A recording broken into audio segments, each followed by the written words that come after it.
Since the day we opened our eyes in this world, we have seen the world working in a very specific way. Things moved freely across borders and supply chains stretched across continents. Money flowed rapidly from one country to another. This system is called globalization. But today, we may be witnessing its end. So what does this mean? To understand that, we need to go back in history. After World War II, the world was completely shattered. Entire countries were destroyed, tens of millions of people had died, and everyone had clearly realized one thing: another world war could never be allowed to happen again. So a new global system was created. The idea was simple. Countries would become economically dependent on each other, and trade would tie them together. Growth and stability would replace constant wars. But this system required cooperation, shared rules, and enforcement. So every major region in the world was given a role. China became the factory of the world. It produced cheap goods at a scale and cost that no other country could compete with. Japan played the role of a lender. It kept interest rates very low and provided liquidity that helped the financial system run smoothly. Europe focused on consumption, social stability, and welfare while relying on imported energy and manufactured goods, and the United States became the enforcer. It provided military security to the world and supplied the global reserve currency. The US dollar became the only real choice for world trade. Oil could only be bought in dollars. In return, the United States guaranteed the security of global trade routes and ensured that this system would keep running. This structure created what some economists call a rules-based order. It meant that if you played by the rules, you gained access to markets, investment, and security. If you didn't follow the rules, you faced sanctions, isolation, or war. For a long time, this system worked extremely well, at least on the surface. If you were an investor, it was a golden age. Stocks kept rising, capital moved freely across borders, retirement funds were growing, large corporations saw their profits explode. But if you were an average worker, especially in the United States, the story looked very different. Factories moved overseas, jobs disappeared, communities became hollow. America gradually moved away from producing physical goods and became more dependent on financial services, technology, and lending. On paper, this made the country richer, but in reality, it also made it weaker. The middle class shrank, wealth concentrated in fewer hands, and the country became dependent on other nations for basic goods. This was not an accident. It was the price of keeping the globalization system alive. Because globalization does not survive on peace alone. It requires constant pressure. It requires permanent enforcement, and often it requires continuous wars.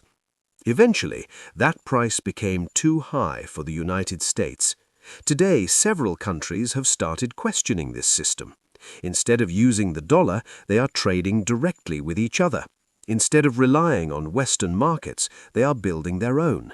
Instead of following the rules, they are challenging them. And that is where the real problem begins.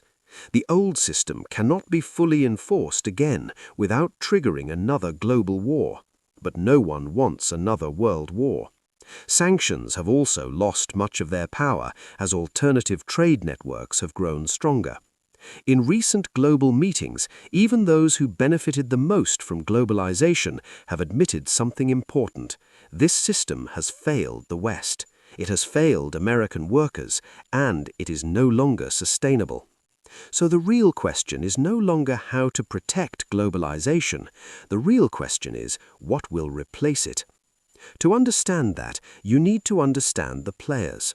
There are four major power groups shaping the future of the world. First, global finance. This is money that belongs to no country. It does not care about borders, flags, or national identity. It only cares about movement. Fast, liquid, controllable money thrives in a globalized world. But in a deglobalized world, borders create friction. Countries have different currencies, different rules, and different systems.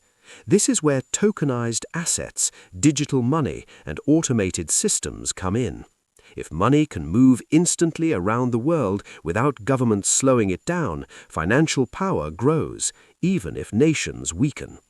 Second, banks and central institutions. These are the old gatekeepers. Their power comes from controlling credit, deposits, and money creation. But now they are under threat. If private systems replace them, and if money becomes programmable without banks, they could become irrelevant. That is why their response is digital national currency, money that looks modern but remains centrally controlled.